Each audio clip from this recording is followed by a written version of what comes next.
yaşayan bir yanardağ her an patlayabilir. Burada Amalfi kıyıları buradan başlıyor. Sorrento'ya kadar gidiyor böyle bizim güneydeki gibi Kaş vesaire.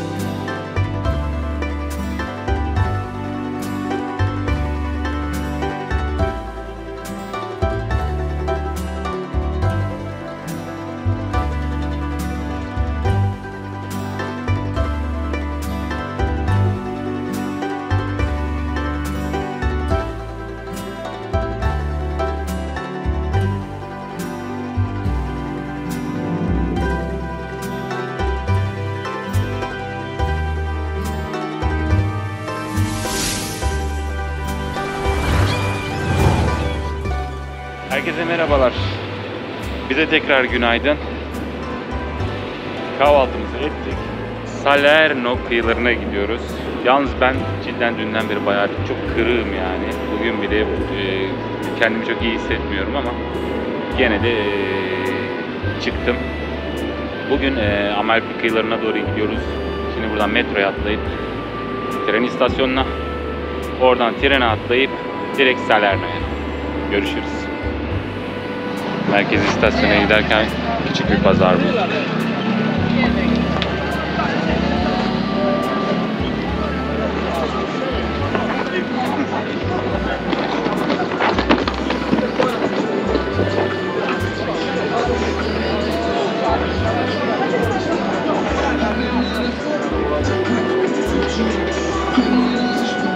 €2, €3 giysiler, tişörtler.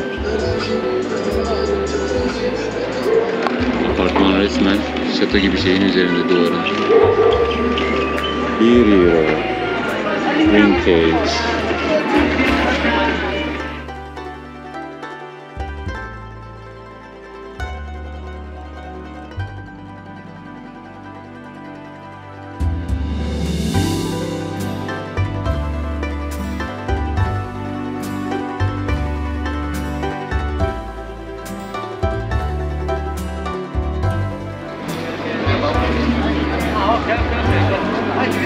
Vallahi her şey €1.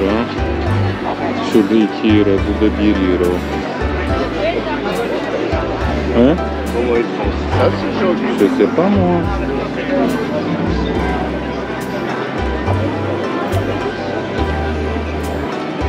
Ne güzel tişörtler yani. Bunlar bayan. Elbiseler €5. Pantolonlar €10. Tam istediğimiz, sevdiğimiz tarzda şeyler. Çizgili. Güzel. C'est €1, regarde.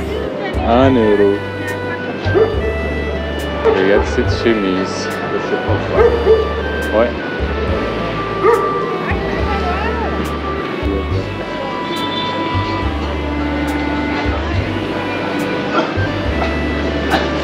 Günlük kullanımlık şeyler ama yani çok ucuz.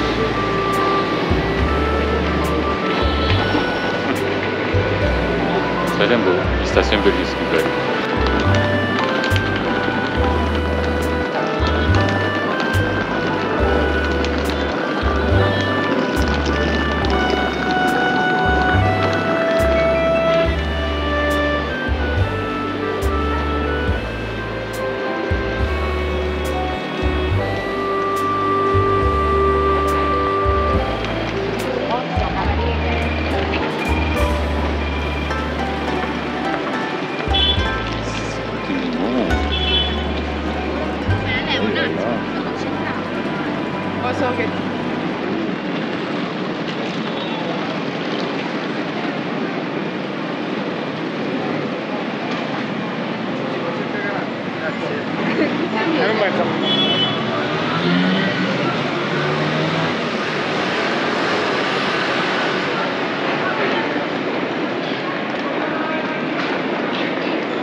Öyle bir sistem kurmuşlar ki her yerde makineler, kendiniz alabiliyorsunuz. İsterseniz banka sistemi gibi, postane sistemi gibi numara alıp içeri gidebiliyorsunuz ya da hemen ödemenizi alan insanlar da var. Hızlı bir şekilde ilerliyor yani. Salerno, Napoli €20. Informiamo i viaggiatori che il treno alta velocità Frecciarossa 9630 di Trenitalia delle ore 10:30 per Milano Centrale partirà dal binario 17 invece che dal binario 19. Il y a aussi business là. Ouais. Exécutif. Exécutif. C'est au-dessus encore de business.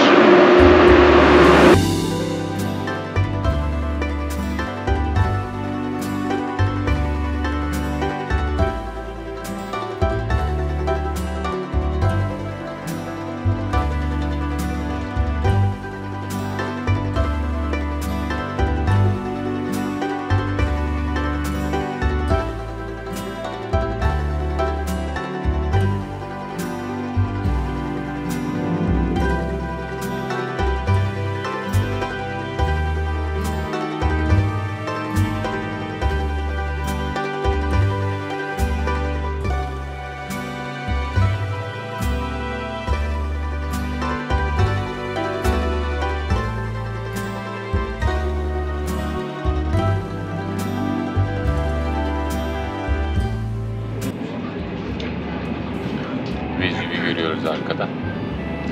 Pompei Antik Kenti de biraz bu tarafta kalıyor. Düşünün ki o zaman burası patladı. 2000 yıl önce. Ve bu tarafa doğru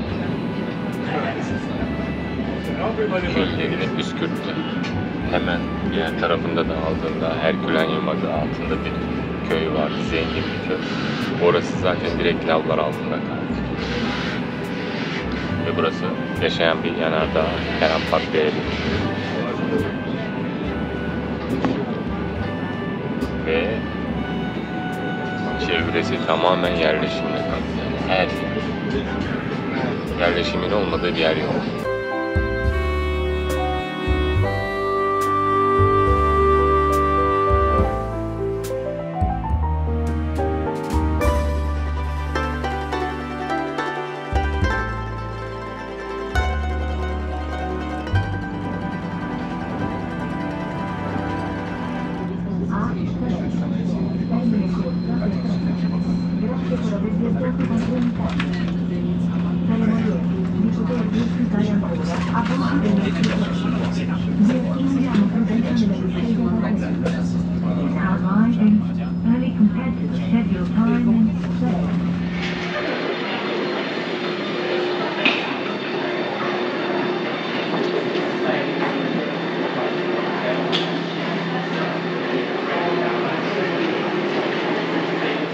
Arkadaşlar biz bir şehir karışıklığına uğradık.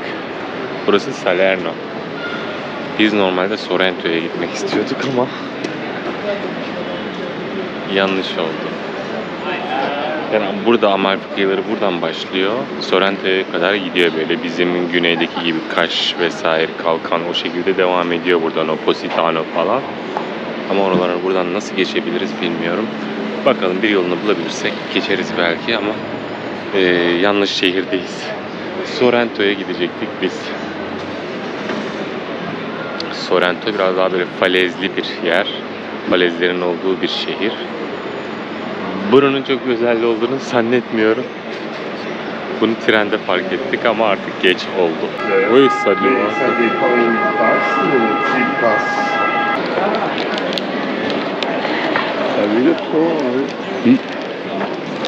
Valla burada mağaza dışında bir şey yapamazsınız. Yani şirin küçük bir yer ama onun dışında bir şey yok. Şu an bir hayal kırıklığı yaşıyoruz.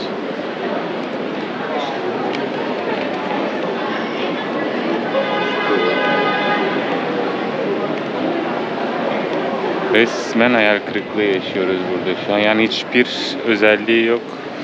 Binalar vesaireler, arka taraf deniz. Bir de o yana bir ineceğiz.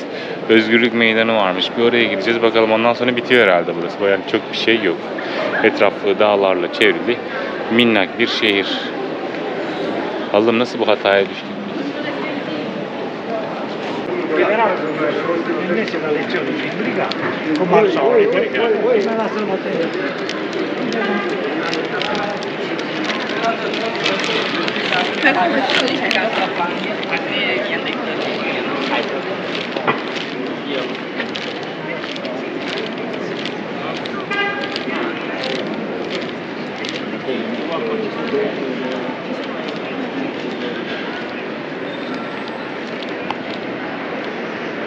Lionel'le şunu konuşuyorduk. O kadar çok iyi giyimli ve yaşlı insan var ki burada. Hani kadınlar, erkekler hepsi şık giyimli. Saçlar başlar yapılmış, makyajlar böyle. Kadınlar gayet klas giyimli. Herhalde diyoruz buradaki burada yaşayanlar bayağı biraz zengin kesim.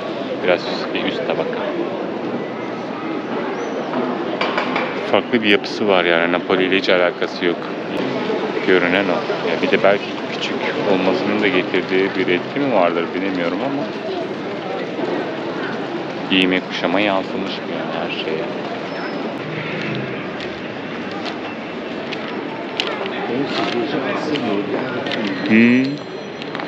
Rien à voir avec Napoli.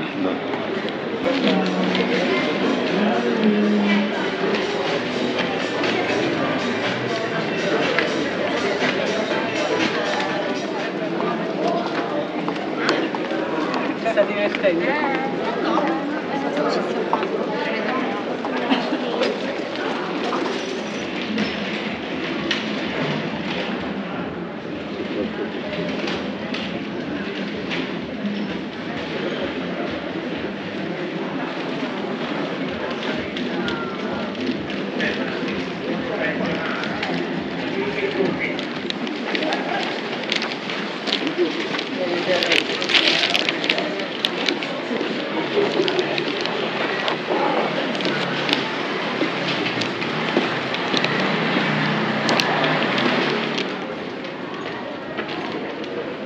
Quelque chose de spécial. Les maisons, les maisons, les maisons. C'est un autoparc.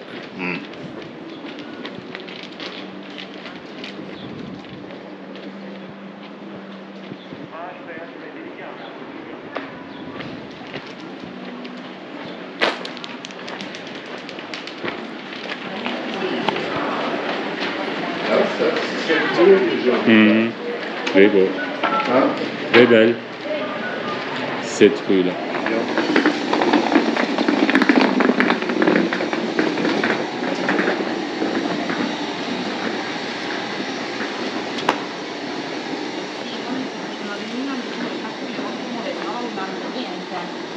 Perché praticamente anche se la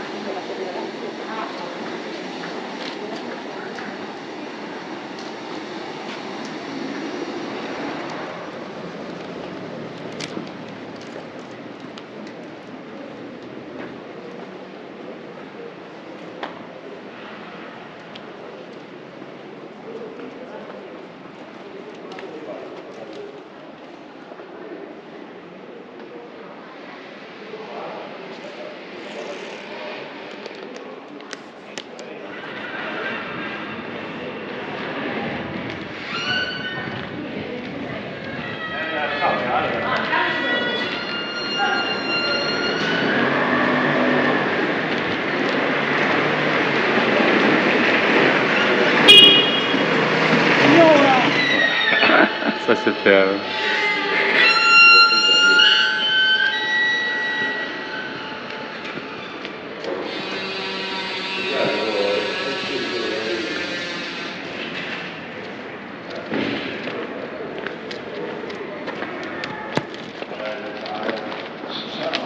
Ciao.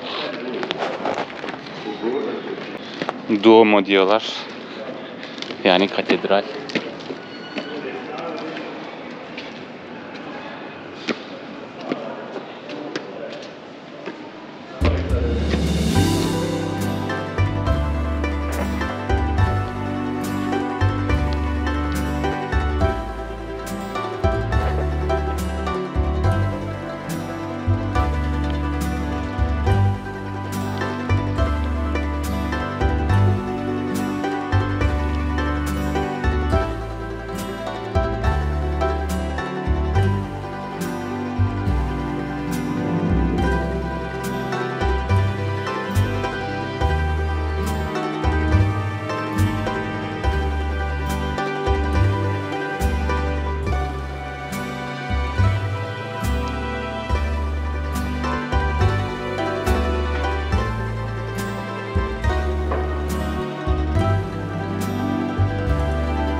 Sanki Endülüs, Elhamra böyle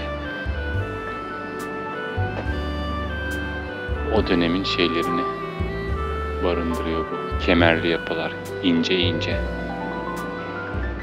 Elhamra Sarayı gibi, ne bileyim o Endülüs'teki camilerde olduğu gibi. Nazenin sütunlar var böyle her yerde. Narin.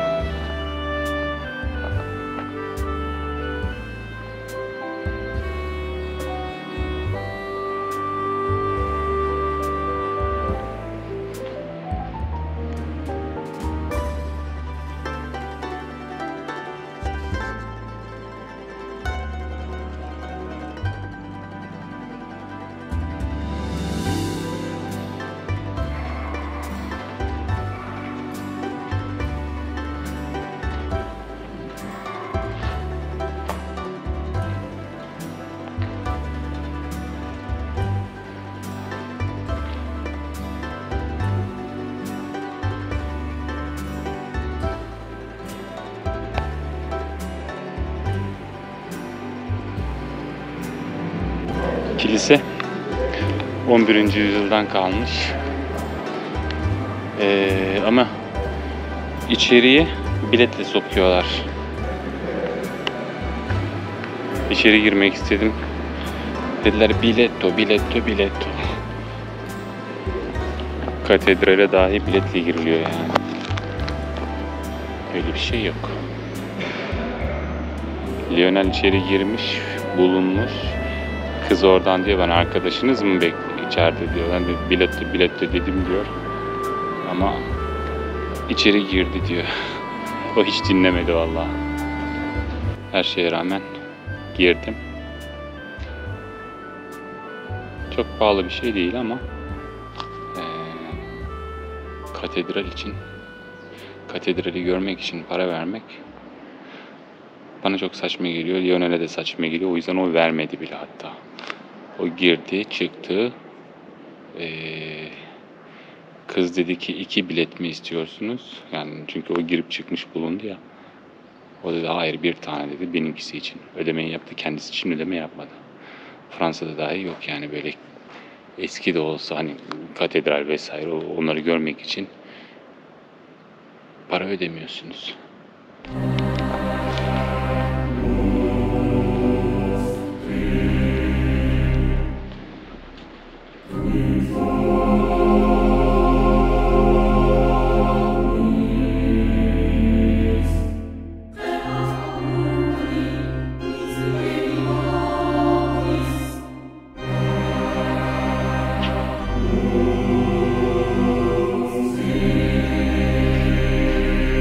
Sade, her şey sade. Şurası biraz cafcaflı. Onun dışında bir tek bu bölmelerdeki şu işlemeler, altın yaldızlı seramikler, minik seramikler görülesi.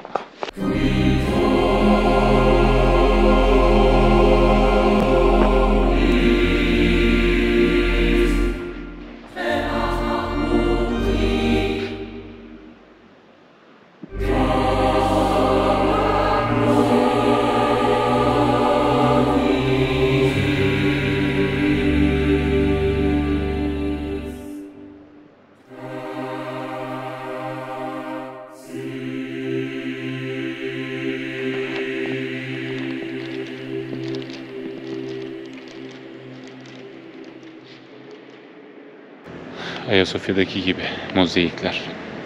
Şu tamamen mozaikten oluşuyor.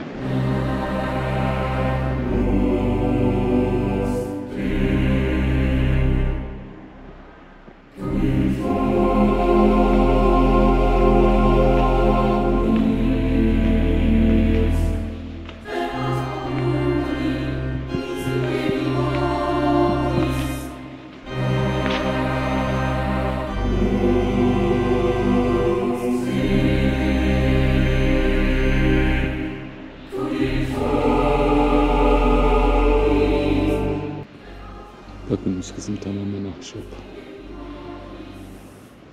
Ve bazı yerlerde hala şeyler var. Sanırsam buraları da tamamen şeydi. Mozaikle kaplıydı beyaz olan kısmını. Ara ara bazı yerlerde var.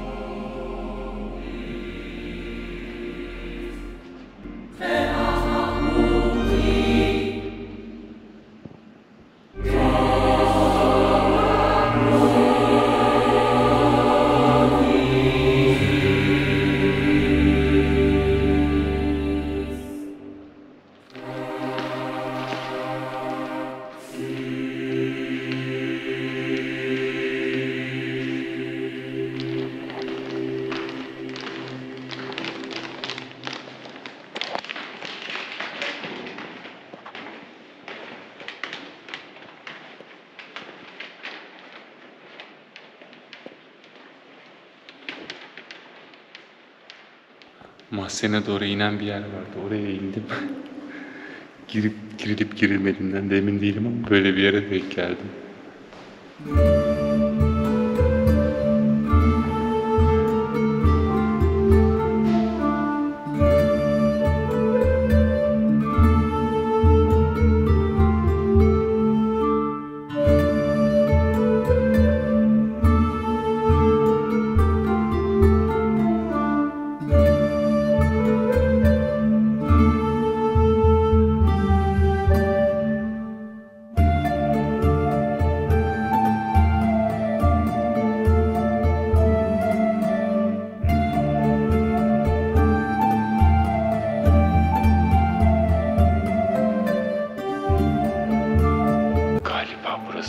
Piskoposların mezarlığı. Şu duvarlardaki yerlerde sanırım piskoposların bedenleri var.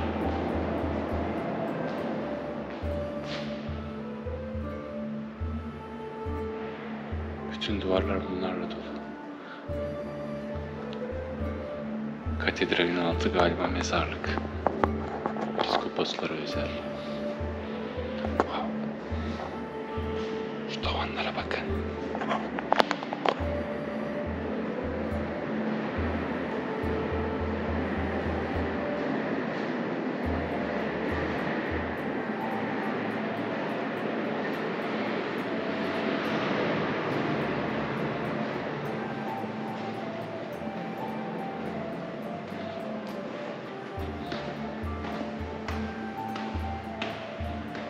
Daha da aşağılara iniyor.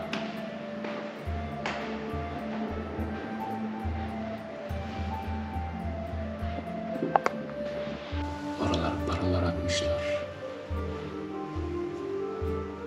Belki bunun altı da mezarlıktır. Buraya heykel konulan şahsın belki mezarı alttadır.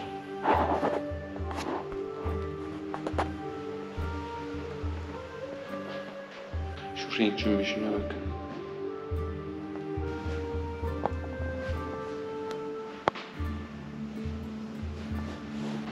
Ben bunları boya zannediyordum. Meğersem bunların hepsi mermermiş. Bütün bu renk cümbüşü mermermiş.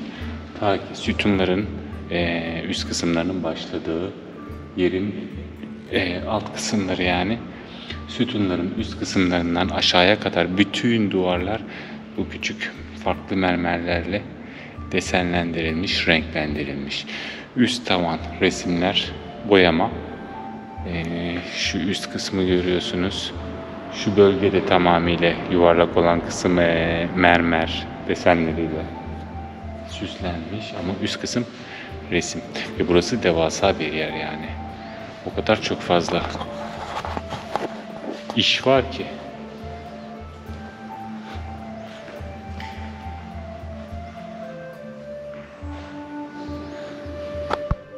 Yani burada pencereler bile, pencerelerin kenarları bile mermerlerle süslenmiş. Ciddi bir iş.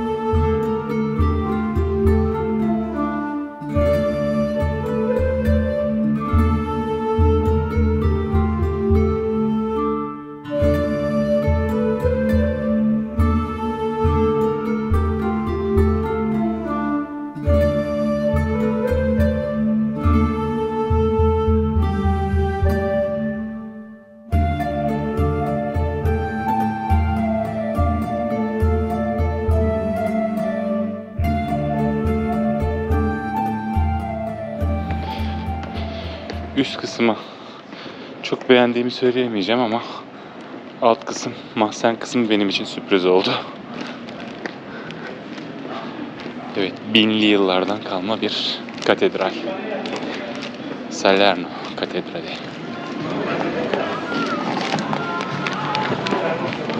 Ya çeri domatesli, hem sarı hem kırmızı, fesleğenli. Peynir, normalde bu peynirsiz oluyor ama ben peyniri de istedim, mozzarella peyniri. Üzerine de kekikleri yığdılar. Zeytinyağlı böyle. Şimdi bunu afiyetle yiyeceğim. Très bon. Ouais. Katedralin hemen yanında bir pizzeria yedim.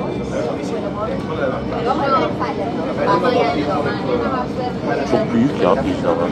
C'est grand. Les pizzas ici, non? Ne me dis pas que tu peux pas manger ça, tu as toujours faim.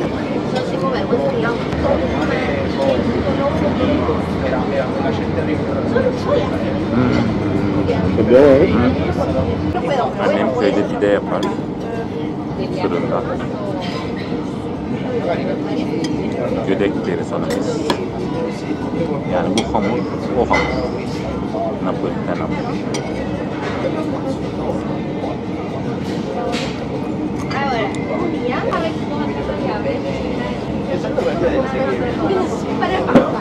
Harika. Bir de margarita var, bu mozzarella peynirli. Domates soslu. Ama ben bunu daha çok seviyorum böyle çeri domatesli. Daha orijinal geliyor bana. Salerno'da da pizza yemedik demeyiz.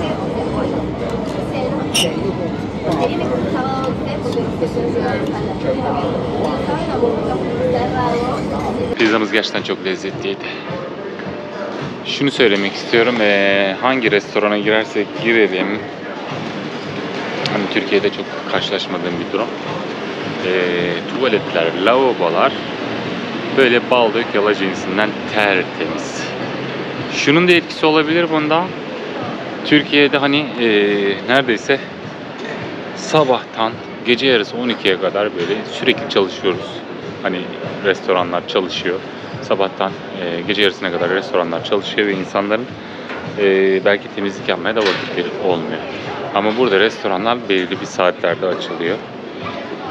Mesela öğlen 12'de başlıyorlar servise. 3-3.30 gibi kapatıyorlar. Ondan sonra tekrardan akşam 7'de başlıyorlar. Atıyorum 10'a kadar devam ediyorlar. Büyük boşlukları var. Bunun da etkisi olabilir. Ama her yer tertemiz. Şimdi tekrar katedrale girmek istedim. Bahçesine. Belki dedim birkaç farklı açıdan şey alırım. Fotoğraf çekerim.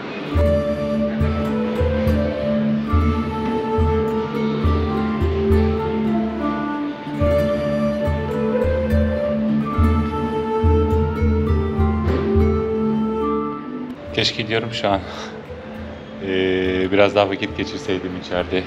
Daha güzel açılardan fotoğraf ve video çekebilseydim. Neyse şimdilik çektiklerimle yetineceğiz.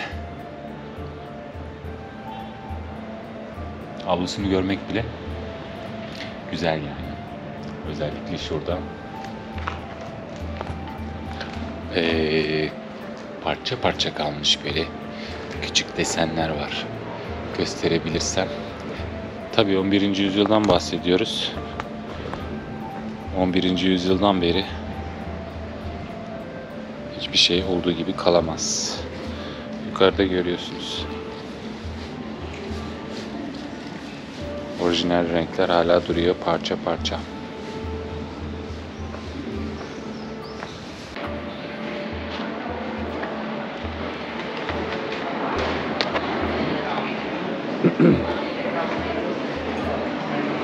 Az önce pizza yediğimiz yer hemen şu karşısı. Katedralin kulesi de bu arada bayağı yüksek. Ama oraya çıkamıyoruz. Şimdi deniz kenarına doğru inelim.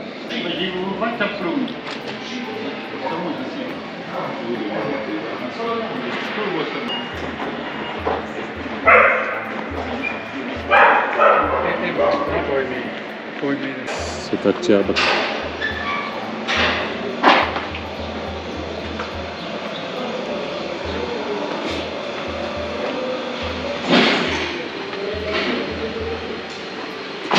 Böyle küçük pasajcıklar, apartmanlar arası. Qu'est-ce qu'il y a là? Est-ce qu'on peut passer?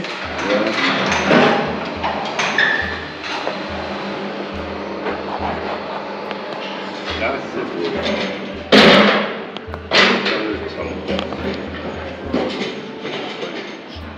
Ah oui.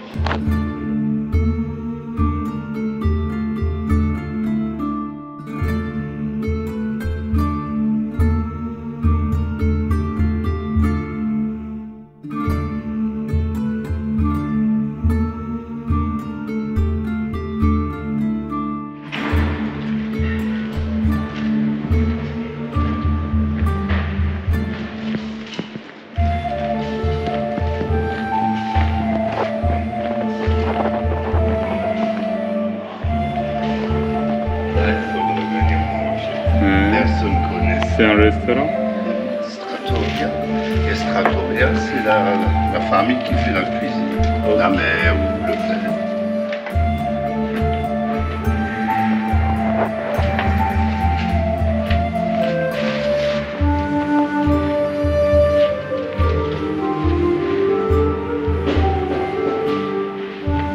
Tu viens?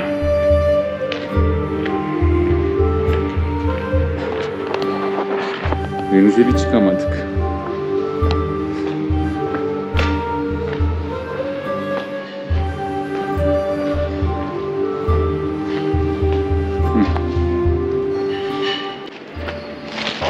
C'est ça qui m'a dit.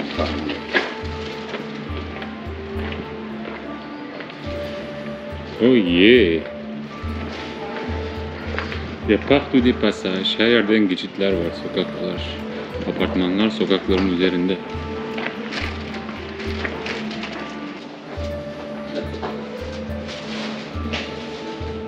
Yine bir Meryem Ana köşesi. Yani sanırım.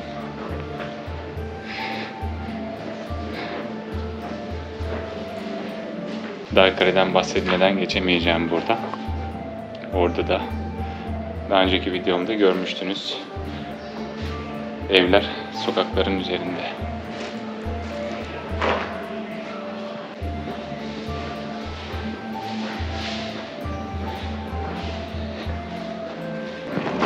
Katedralin avlusundaki o kemer yapılar burada da var ama bunlar sanki sonradan işlenmiş sahte gibi.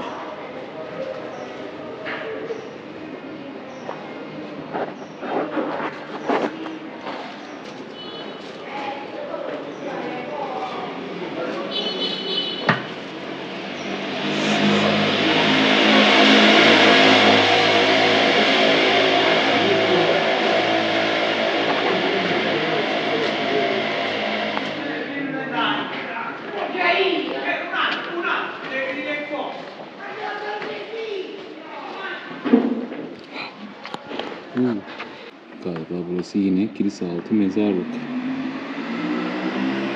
C'est quoi cette femme là? Hemen şurada freskler var. Eski. Ne kadar ilginç bir yer.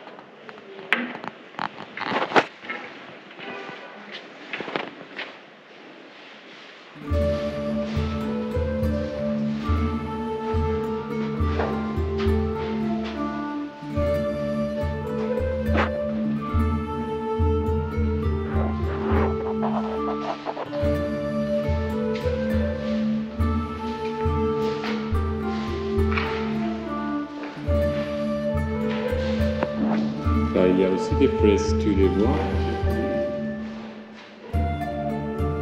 Çok belli değil ama buralarda da var ya.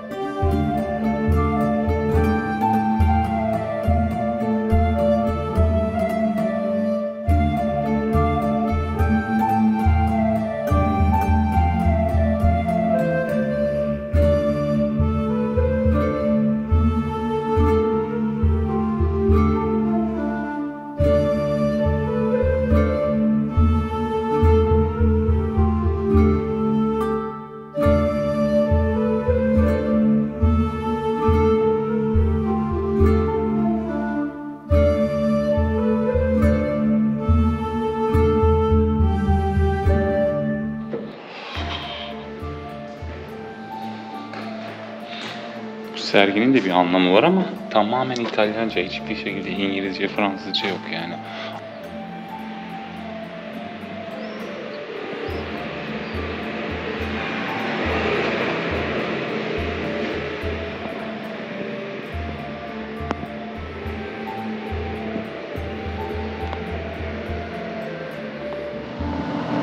Orayı Avrupa Birliği'nin paralarıyla ayağa kaldırmışlar, böyle müze haline getirmişler o kiliseyi, eski kiliseyi.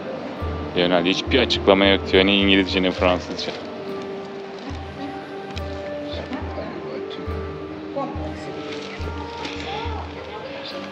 Yoruldum ya. Arka tarafta bir saray var. Eski saray. Sarayların da kendi kiliseler oluyor. Belki kiliseler oluyor, belki budur diyor Leonardo. Gördüğünüz gibi buralarda bile apartmanlar sokakların üzerinde. İlginç.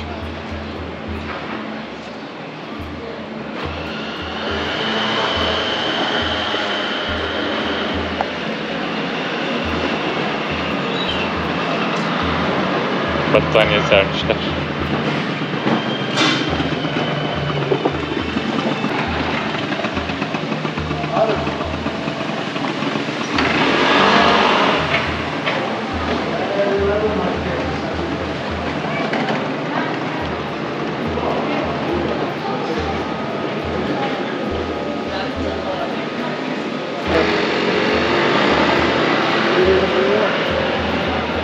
Bir anda böyle modern bir caddeye çıkıyorsunuz. Burada modern binalar.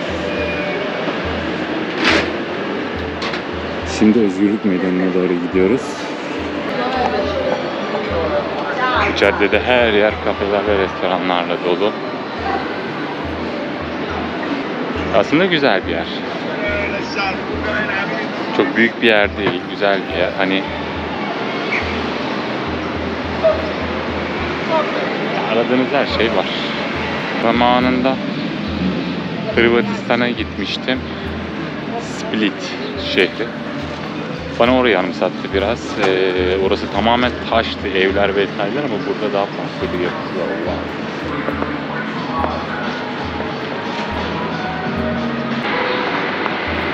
Ah, c'est comme la table qu'ils ont fait.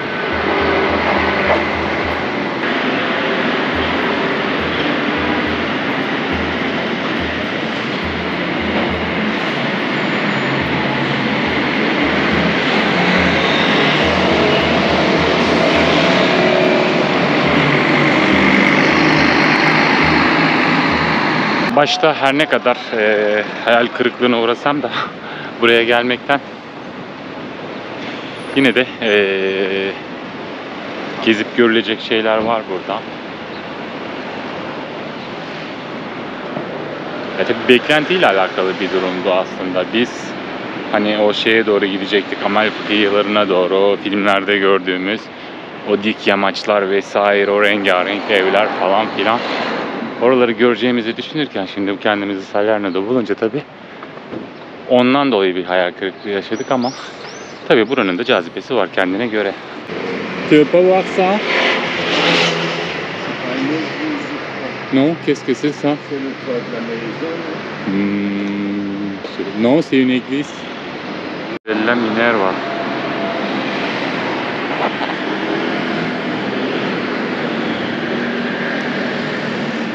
Mais giardino, ça veut dire jardin, non? Giardino sanki bahçe der gibi. Ela. Ya burada da kiliseler hep kapalı. Ya para ödüyorsunuz ya kapalı.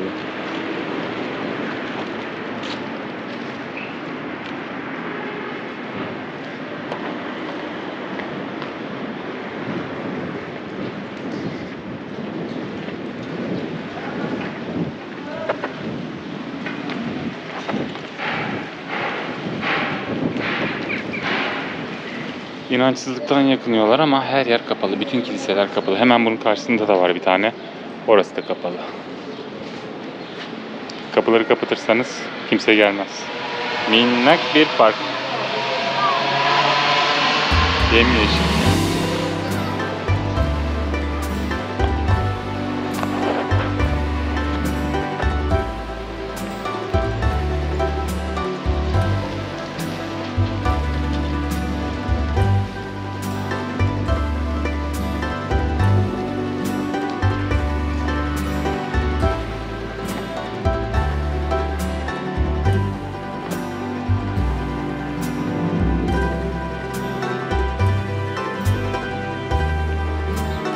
Tam yukarıda bir şato var. Ama tabii her şatoyu ziyaret edecek değilim yani. Böyle bazen taş görmekten de fenalık geliyor.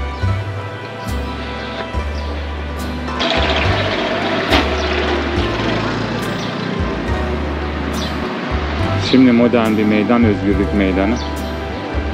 Kapalı mı acaba? Görebilirsek.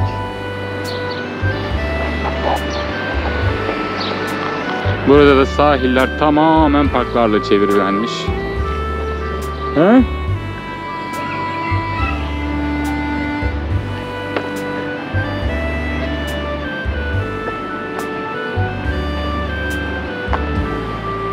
O anlamda güzel. Yemyeşil, kilometrelerce gidiyor. Hemen deniz kenarında.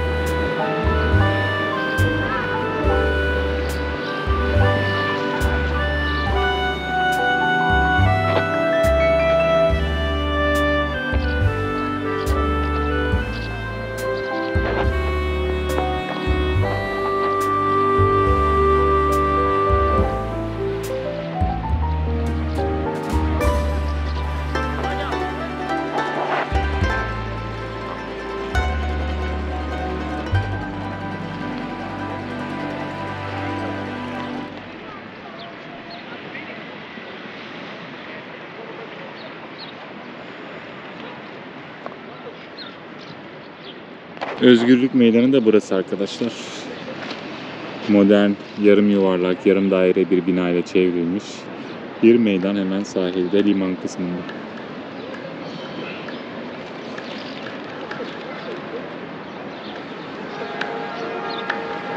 Şöyle baktığınız zaman Kaş'a benzemiyor mu? Hani burası apartman ama Kaş müstakil evlerle dolu. Ama yapı olarak aynı. Bakın yukarıdan ana yol geçiyor. Köprü. O yol direkt şeye gidiyor. İşte Amalfi, Positano oralara gidiyor. Yapamadığımız maalesef.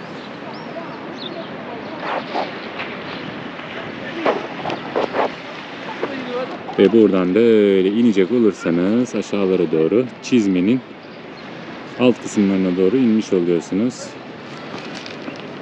Sicilya bölgesine doğru iniyor orası.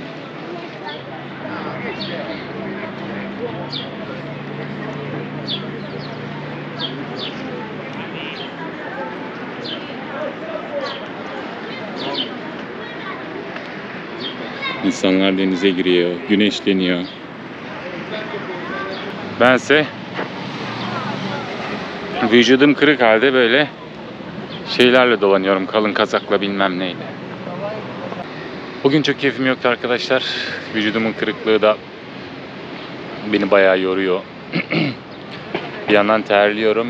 Çok keyifli bir video olmadı, farkındayım. Yapacak bir şey yok. Şimdilik benden bu kadar diyorum. Kameramı artık çantama atmak istiyorum çünkü çok yoruldum. Şimdi bir an önce tren istasyonuna gidip Napoli'ye dönmek istiyorum, odamıza ve biraz dinlenmek istiyorum. Salerno'dan herkese selamlar. Dediğim gibi Amalfi kıyılarını görememiş olsak da, Positano'yu görememiş olsak da Salerno'yu görmüş olduk. Herkese selamlar. Hoşça kalın.